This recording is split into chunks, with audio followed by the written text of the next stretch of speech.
매일 성경 묵상을 돕는 해설 가이드입니다. 안녕하세요. 묵상 코치입니다. 함께 읽고 나눈 말씀은 이사야 3장 13절에서 4장 6절까지 말씀입니다. 이사야는 억압과 착취로 얻은 재물로 교만과 사치에 빠진 부녀자들의 문제를 거론하면서 그들에게 임할 심판을 전달합니다. 노끈과 굵은 베옷이 화려한 옷과 장식을 대신한다는 것은 포로로 사로잡혀 가게 되는 장면을 묘사합니다. 같은 맥락에서 아모스는 북이스라엘 지도자들의 폐역과 부녀자들의 문제를 함께 다룹니다. 아모스는 권력과 지위를 가진 남편들을 부추겨 착취와 억압을 행하게 하고 향락적인 삶을 누린 부녀자들을 바산의 암소라고 조롱하며 그들이 비참하게 포로로 끌려갈 것을 선언했습니다. 그래서 오늘 본문은 이사야가 폐역한 정치적, 영적 지도자들과 더불어 교만과 사치에 빠진 기득권층 부녀자들이 하나님의 심판을 받게 될 것임을 선언하는 내용입니다. 먼저 13절에서 15절 읽겠습니다. 여호와께서 변론하여 일어나시며 백성들을 심판하려고 서시도다. 여호와께서 자기 백성의 장로들과 고관들을 심문하러 오시리니 포도원을 삼킨 자는 너희며 가난한 자들에게서 탈취한 물건이 너희 집에 있도다. 어찌하여 너희가 내 백성을 짓밟으며 가난한 자의 얼굴에 맷돌질 하느냐. 주 만군의 여호와 내가 말하였느니라 하시도다. 유다의 장로들과 고관들은 하나님의 백성을 유혹해 그릇된 길로 인도했을 뿐만 아니라 자신들의 권력과 지위를 남용해 백성을 착취하고 억압했기에 그들이 하나님의 문책을 당하는 것은 자연스러운 결과입니다. 이것은 여호와의 위엄 있는 눈이 그릇된 지도자들의 문제를 결코 간과하지 않으심을 선언합니다. 선지자는 여호와께서 변론하여 일어나시며 심판하려 서시도다.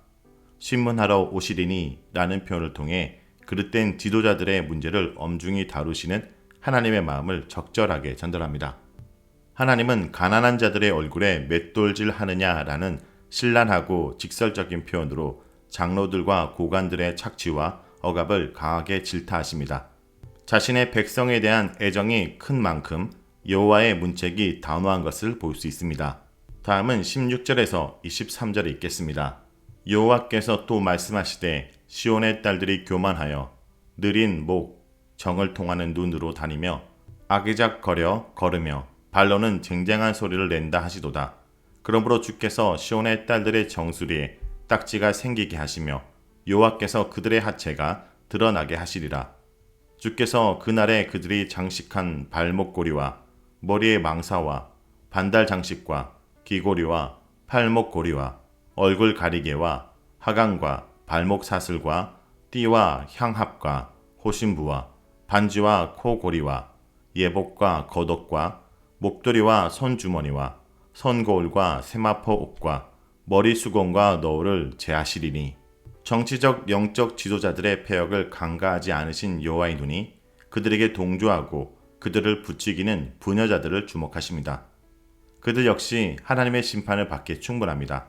왜냐하면 남편들이 불의로 모은 재물로 온갖 치장을 하고 콧대를 세우며 교만하게 행동할 뿐만 아니라 유혹하는 눈으로 거리를 할보하며 관심을 받으려 했기 때문입니다. 이 모든 문제의 시작은 교만입니다. 과도하게 할애하고 선정적인 장식으로 사람들의 관심을 끌려는 것은 높임을 받으려는 교만의 욕구입니다. 아름답게 보이려 관심을 받으려는 것 자체는 인정될 수 있습니다. 그러나 그 동기와 목적, 방법은 고려할 필요가 있습니다. 교만하게 치켜세운 머리에 심판의 상처가 있게 되고 온갖 치장으로 가린 몸이 벌거벗김을 당하면서 부녀자들이 수치를 면치 못하게 될 것이라고 말합니다.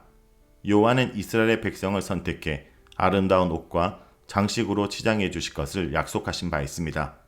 그럼에도 여호와께서 친히 이런 심판을 행하신다는 것은 여인들의 문제가 간과할 수 없을 만큼 심각했음을 보여줍니다. 외적 상태, 즉 보이는 모습에 온 마음을 빼앗긴 여인들은 영혼을 윤택하게 하고 만족해하는 일에는 관심을 두지 않았습니다. 그러므로 가난한 자들을 맷돌질하여 얻은 재물로 자신을 치장하는 일을 주저하지 않았습니다. 그렇다면 이러한 자들을 향한 하나님의 심판은 마땅한 결과입니다. 여호와께서 친히 그들에게 상처를 입히시고 그들의 감추어진 부끄러운 모습을 드러내실 것입니다. 기득권층 부녀자들은 불의로 모은 온갖 재물로 한껏 치장을 하고 자신들이 원하는 것을 누렸습니다. 하지만 이것은 일시적인 것에 불과합니다. 심판의 때가 되면 그들에게 만족을 주고 그들을 화려하게 꾸며주었던 것이 모두 제거될 것입니다. 또한 여인들이 자신들을 지켜줄 거라고 확신하고 지녔던 부족도 하나님의 심판에 아무런 효력을 발휘하지 못하고 제거될 것입니다. 그들이 자랑하고 의지하던 은금과 화려한 장식은 하나님의 심판에서 그들을 건져내거나 위로하지 못하며 단지 제약에 빠지게 하는 것들에 불과합니다. 여인들이 치장에 사용한 장식들을 일일이 언급하면서 이것들이 제거된다는 선언은 하나님이 그들의 죄를 하나도 빠짐없이 철저하게 다루심을 전달합니다. 죄를 심은 만큼 그 결과를 거두게 될 것입니다. 다음은 3장 24절에서 4장 1절까지 말씀입니다. 그때 썩은 냄새가 향기를 대신하고 노끈이 띠를 대신하고 대머리가 숱한 머리털을 대신하고 굵은 베옷이 화려한 옷을 대신하고 수치스러운 흔적이 아름다움을 대신할 것이며 너희의 장적은 칼에 너희의 용사는 전란에 망할 것이며 그 성문은 슬퍼하며 곡할 것이요 시온은 항폐하여 땅에 앉으리라. 그날에 7 여자가 한 남자를 붙잡고 말하기를 우리가 우리 떡을 먹으며 우리 옷을 입으리니 다만 당신의 이름으로 우리를 부르게 하여 우리가 수치를 면하게 하라 하리라. 불의로 모은 재물로 치장을 하며 교만하게 행동한 부녀자들은 약속의 땅에서 쫓겨나 포로로 사로잡혀 가게 될 것입니다. 노끈 띠와 굵은 베옷, 대머리는 포로로 잡혀가는 이들의 모습을 상기시켜줍니다. 대적에 의해 죽음을 당한 시체의 썩은 냄새가 향기를 삼켜버릴 것입니다. 또한 대적의 소유임을 상징하는 치욕스러운 낙인이 찍힌 채 사로잡혀가는 그들의 모습에서 아름다움은 결코 발견되지 않을 것입니다. 이것은 자신의 교만과 화려한 물질에 도취되어 유아를 버린 자들이 모든 것을 잃고 겪게 되는 참혹한 모습입니다. 하나님이 심판의 도구로 사용하시는 대적에 의해 예루살렘의 장정과 용사가 무기력하게 죽음을 당하게 될 것입니다. 따라서 예루살렘과 시온은 파괴되고 애곡으로 가득 찰 것입니다. 하나님이 허락하신 예루살렘은 더 이상 교만하고 불의한 부녀자들을 지켜주는 요새가 되지 못합니다. 남편들의 편승에 이기적인 욕망을 채우려는 아내들은 예루살렘의 멸망을 더욱 가속화시킵니다. 예루살렘의 거리를 걸을 수 있다는 것 자체가 영원히 그곳에 거할 수 있음을 보장해 주지는 않습니다. 지금 그 거리를 어떤 모습과 마음으로 걷는지가 더 중요한 문제입니다. 7 여인이 한 남자를 붙들고 결혼해 줄 것을 간청해야 할 정도로 수많은 남자들이 하나님의 심판으로 죽임을 당할 것입니다. 이것은 하나님의 철저하고 무서운 심판이 예루살렘에 임함을 암시합니다. 7 여인이 바라는 것은 남편의 보호와 보살핌이 아닙니다. 왜냐하면 자신들에게 필요한 떡과 옷은 스스로 해결하겠다고 말하고 있기 때문입니다. 그들은 결혼해서 수치만은 면하게 해달라고 간청합니다. 이것은 불의한 남편의 동조에 사치와 향락에 빠져 있던 여인들이 비참한 처지에 놓일 것임을 선언합니다. 7 여인들이 한 남자를 붙들고 청혼하는 모습은 콧대를 세우고 예루살렘 거리를 거만하게 거닐면서 남자들을 유혹하는 모습과는 완전히 대조적인 모습입니다. 이와 같이 교만에 대한 하나님의 심판은 결코 가볍지 않습니다. 다음은 4장 2절에서 6절까지 말씀입니다. 그날에 여호와의 싹이 아름답고 평화로울 것이요 그 땅의 소사는 이스라엘의 피난한 자를 위하여 영화롭고 아름다울 것이며 시온에 남아있는 자, 예루살렘에 머물러 있는 자, 곧 예루살렘 안에 생존한 자 중 기록된 모든 사람은 거룩하다 칭함을 얻으리니 이는 주께서 심판하는 영과 소멸하는 영으로 시온의 딸들의 더러움을 씻기시며 예루살렘의 피를 그 중에서 청결하게 하실 때가 됨이라. 여호와께서 거하시는 온 신의 상과 모든 지폐 위에 낮으면 구름과 연기, 밤이면 하염의 빛을 만드시고 그 모든 영광 위에 덮개를 두시며 또 초막이 있어서 낮에는 더위를 피하는 그늘을 지으시며 또 풍우를 피하는 숨는 곳이 되리라. 그날이라는 표현으로 2절이 압달락과 연결되는데 그 내용은 정반대입니다. 압달락에서는 그 날이 심판의 날에 대한 표현인 반면에 본달락에서는 회복의 날에 대한 표현입니다.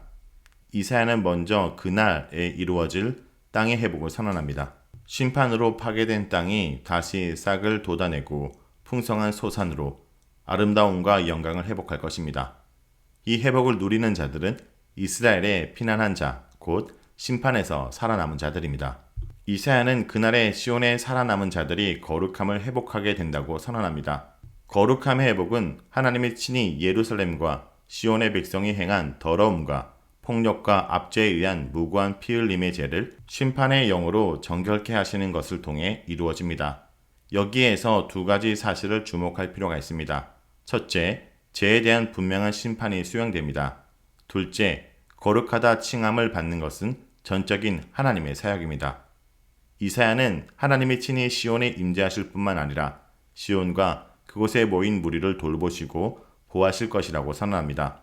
이 선언은 시온에 살아남아 거룩하다 칭함을 받은 자들의 회복을 확언해주는 역할을 합니다. 그러므로 하나님의 임재와 돌보심이 있는 시온은 확실하고 유일한 피난처가 됩니다. 하나님의 임재가 보증되지 않는 피난처는 일시적이고 가장된 것에 불과합니다.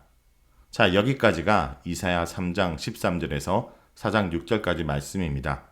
오늘 말씀을 통해 우리는 무엇을 묵상하고 적용해야 될까요? 첫째, 하나님의 기뻐하시는 아름다움은 인격의 변화라는 것을 기억해야 됩니다. 하나님은 불의한 제물로도 그 제물로 누리는 사치도 모두 싫어하십니다. 이스라엘 상류사의 부녀자들은 사치스러운 장신구와 비싼 옷을 사려고 남편의 부정을 더욱 부추겼습니다. 하나님은 사람의 외모가 아닌 중심을 보시는 분입니다.